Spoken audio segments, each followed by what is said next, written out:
El haber presentado esto, Carlos Marín, como una remoción lisa y llana, pues creo que manda un mensaje también muy claro, ¿no? Bueno, sí, en castellano común corrieron al ahora ex procurador del consumidor. A mí no me gusta, o no me gustaría caer, yo no digo que mis compañeros lo hayan hecho, en hacer leña del árbol caído, pero estamos ante un caso típico, se le llama parricidio, en este caso parricidio político. Esta hija,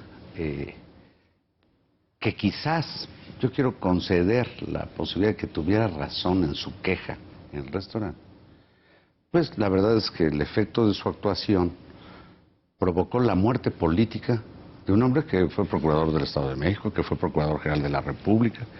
En ese sentido, pues le mató la carrera política a su papá. Eso de llegar a exigir la mesa que más aplauda, pues le salió realmente de la patada. Quiero inclusive... Pero no es eso, doctor. No, pero me gustaría terminar antes de que Ciro, termine. como suele suceder, trate de sabotear el hilo de lo que vendría a ser un razonamiento llano. Sí, ninguno queremos que pierdas el hilo. Por eso, entonces, por favor, dile a Ciro que...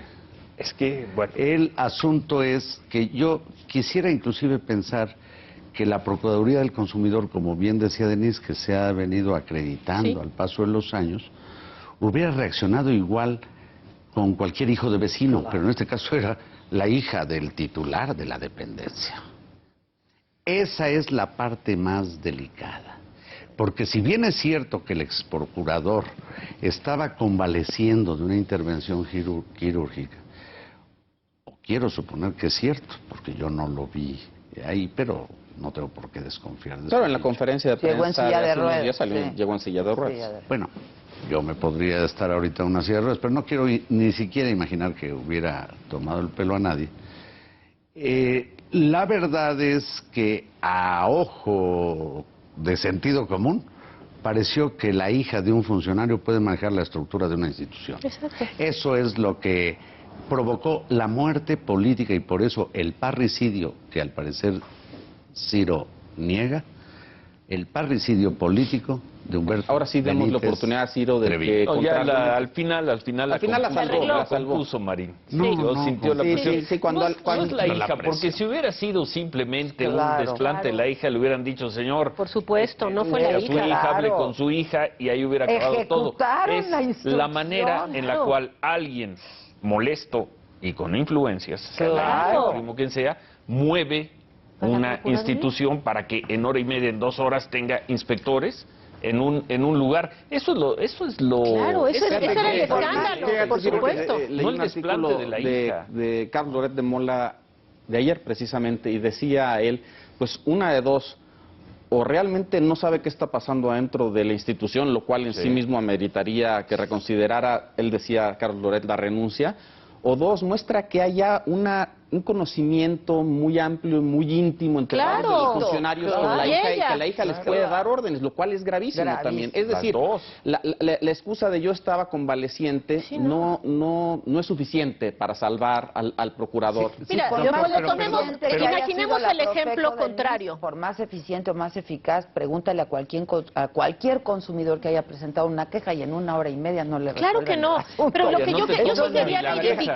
Entonces no somos iguales todos, ¿no? Entonces, yo sí quería reivindicar que, la verdad, en los últimos años la Procuraduría del Consumidor ha hecho un extraordinario trabajo, estoy hablando del gobierno anterior, por lo menos, y que lo venía haciendo no sé, la verdad no sé, bueno, porque la primera vez que me entero de esta nueva Profeco es cuando ocurre esto.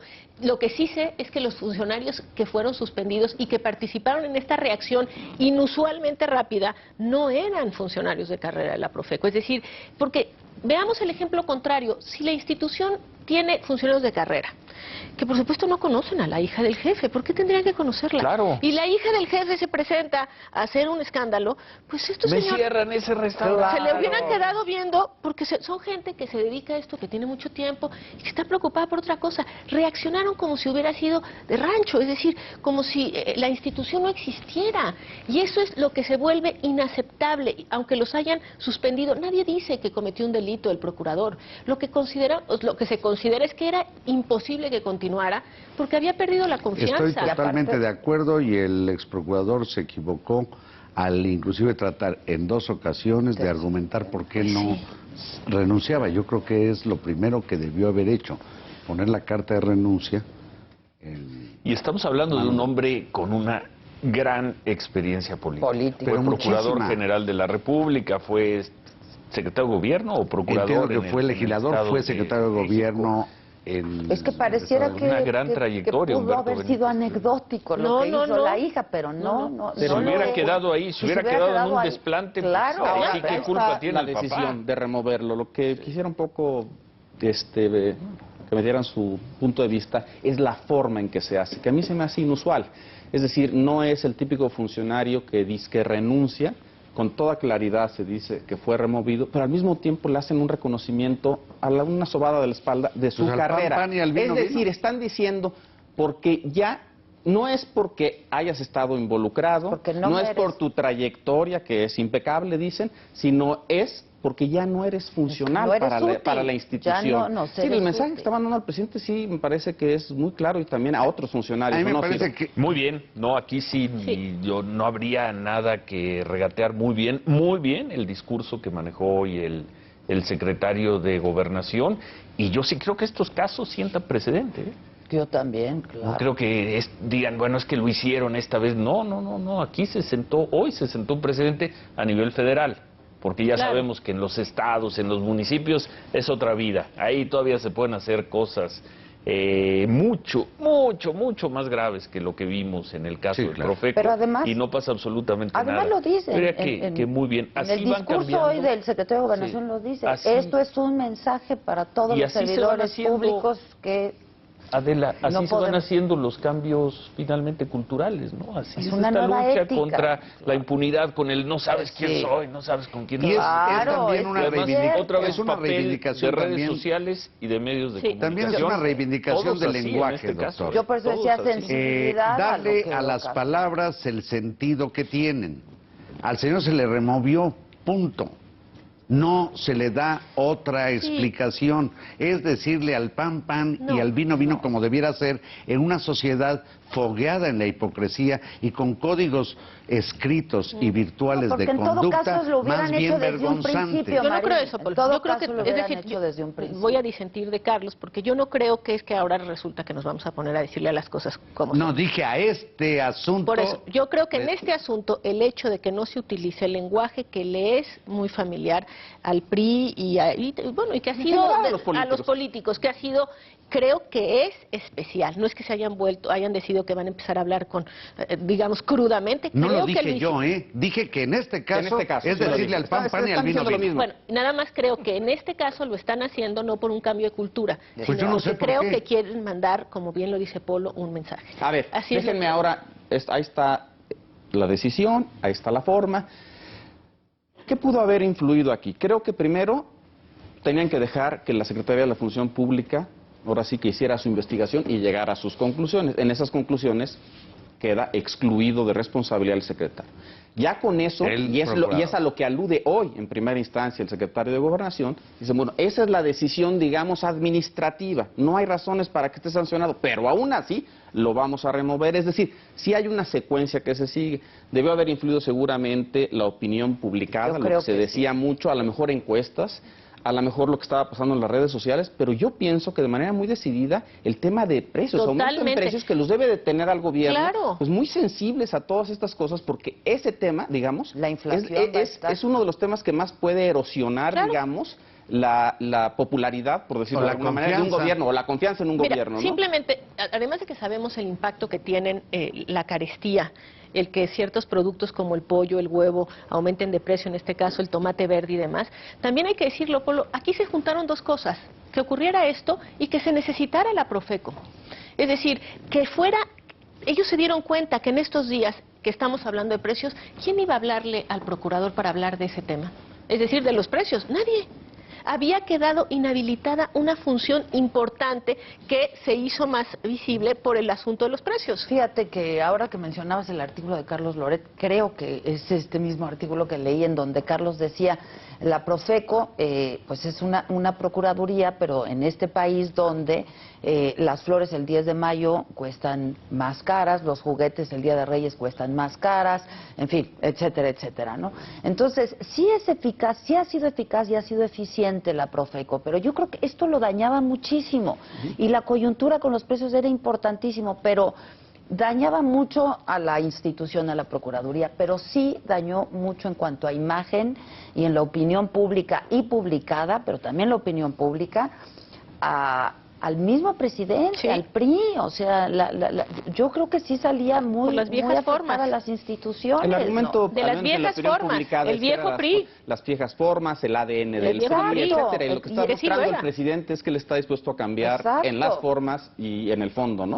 Cuando menos en este caso. Cuando menos en este caso. Bueno, yo diría que en mucho más casos, por lo que hemos visto ahorita, las reformas que ha presentado y lo que viene por delante por presentar, evidentemente es un presidente que quiere cambiar las cosas. Al menos ahí está la intención. Propongo que cambiemos de tema y ahora Denise nos plantee otro que me parece muy importante, que es el tema, dos temas que están más o menos vinculados. El tema del desorden, desgobierno, digamos, la protesta social, la falta de autoridad en Michoacán, por un lado, y por otro lado, el movimiento magisterial y las marchas del día de hoy. Si quieres empezamos por el tema de Michoacán. ¿Qué ves ahí, Denise? Pues mira, Leopoldo, se van sumando una serie de crisis y de eventos en Michoacán que han llevado ya incluso a panistas, a un senador panista, a decir que se tendría que declarar la desaparición de poderes. Los senadores del PRD también de la zona dicen que no es para tanto, pero que efectivamente se tiene que hacer ya un grito de ayuda o se tiene que hacer algo por Michoacán. Te voy a decir simplemente unos cuantos datos. Los normalistas tienen más o menos 60 autobuses y camiones detenidos, secuestrados. Ya el último evento ayer fueron, como ya no circulan, pues fueron a agarrarlos a la estación, a la parada. Fueron ahí por los camiones porque, no, bueno. Después tienen detenidos a 5 o 4 policías todavía, 5 porque dejaron a uno que estaba enfermo, a 5 policías, pero ya desde hace más de una semana, que los tienen pues ahí retenidos y no sabemos bien en qué situación, pero desde luego la autoridad no ha hecho nada por rescatarlos. Me imagino que los policías de Michoacán no deben sentirse muy protegidos por su autoridad. Y tenemos una zona de la que ya hemos hablado, que es la que está cerca de Apatzingán, que son estos municipios de Buenavista, La Ruana, Tepalcatepec, donde salieron unos grupos de autodefensas, a los que un grupo del crimen organizado, que son los Caballeros Templarios, pues simplemente les dijeron: nosotros no estamos de acuerdo, ustedes son parte de otro grupo criminal y para quitarles el poderío o el control sobre estas comunidades les vamos a hacer un boicot, y efectivamente lo han conseguido. Es decir, un grupo del crimen organizado hace públicamente una amenaza a una parte del Estado y consigue efectivamente que ya no tenga gasolina, que ya no lleguen los insumos a las tiendas, en fin. A mí me parece que es una suma ya de hechos, digamos, y esto se agrega a otros también que tienen que ver con los maestros y los plantones y las carreteras que están tomadas y que un día sí y otro no pueden circular por la autopista siglo XXI, que ya configuran una situación muy, muy grave en un estado que, hay que recordar, es el primero al que fue un operativo conjunto en 2006. Decíamos que se iba a tardar mucho tiempo. Ciro se preguntó aquí muchas veces ¿y cuánto?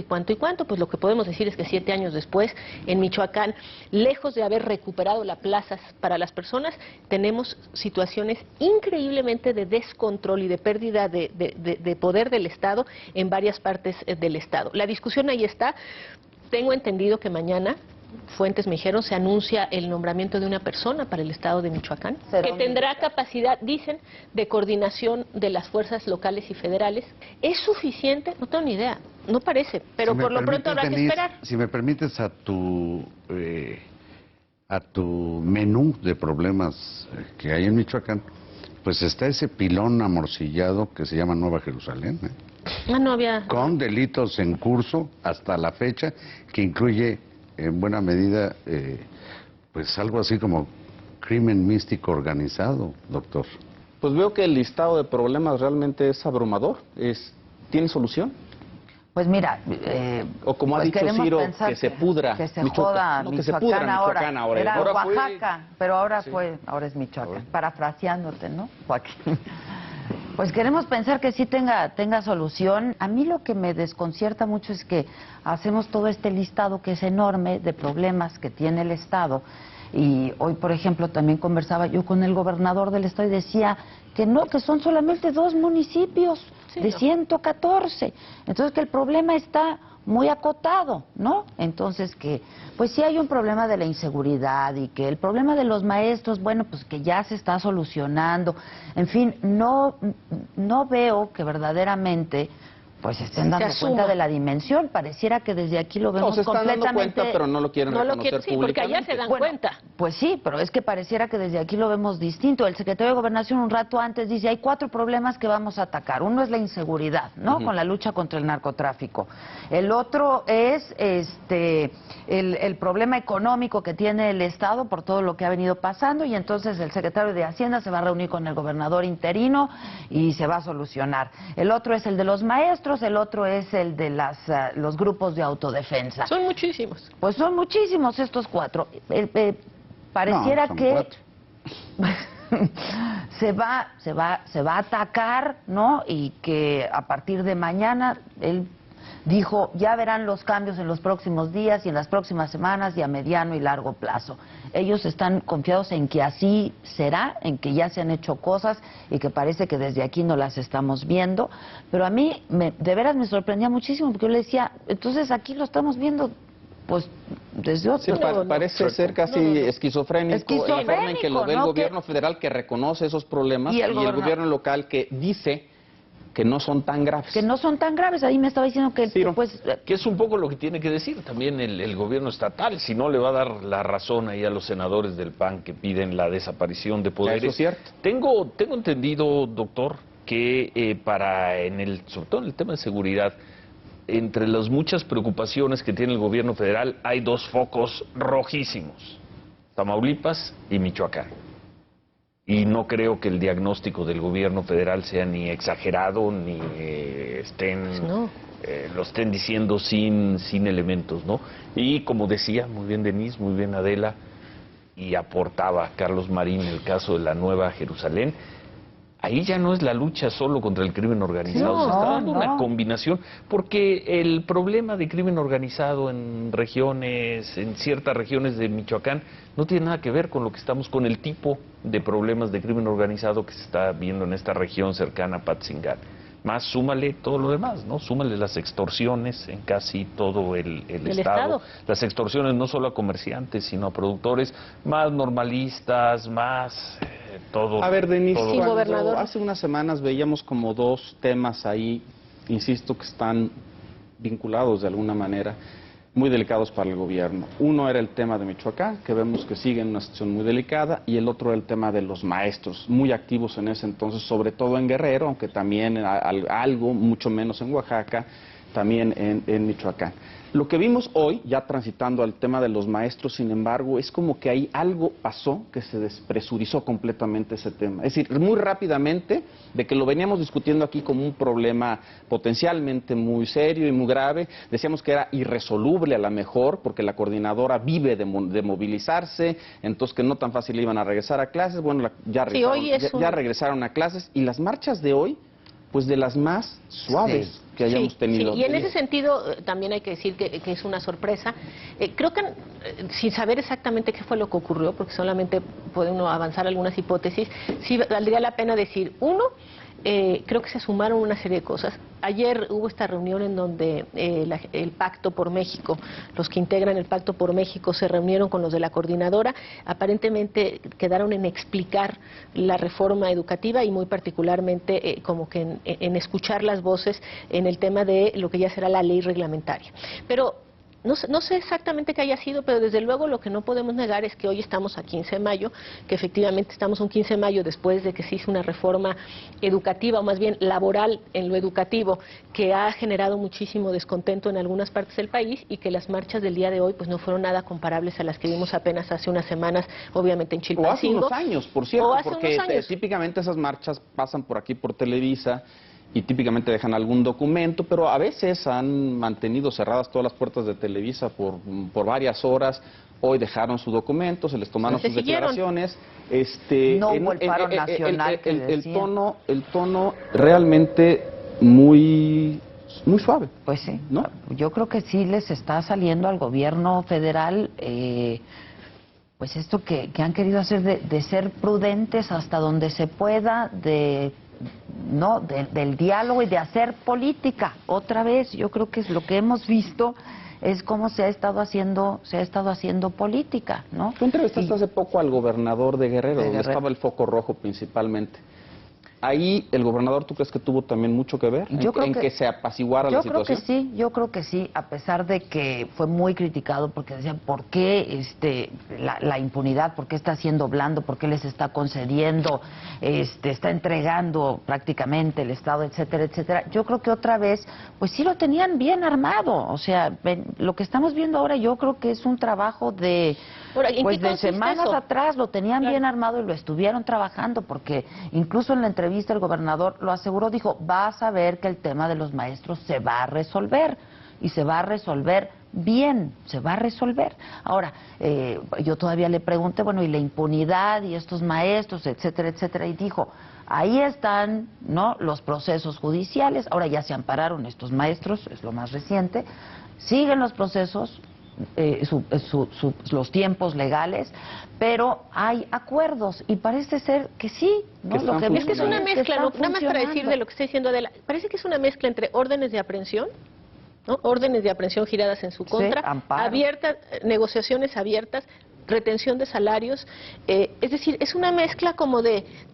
estoy a punto, pero al menos diría un economista, están alineando los incentivos. No sé. Por aquí te tocan órdenes de aprehensiones, por aquí acá platicamos, escuchamos, podemos acomodar las cosas, incluso ya se está diciendo que las evaluaciones de maestros podrían tener consideraciones locales, de rezagos, etcétera, para que no sea uniforme, es decir, como que hay ciertos temas ahí en los que empieza, digamos, a escucharse al menos la voz de ellos. Y un tema que no es menor y que pasó casi desapercibido es que los maestros aceptaron ayer un aumento salarial de 3.9% directo al salario, más casi 2 puntos de prestaciones. Es decir, un aumento salarial bastante en línea con lo que se venía dando, porque también se había especulado que para apaciguarlos les pueden dar hasta 7%. No, el aumento salarial que les dieron, pues ahora sí que va en línea con lo que se ha venido dando.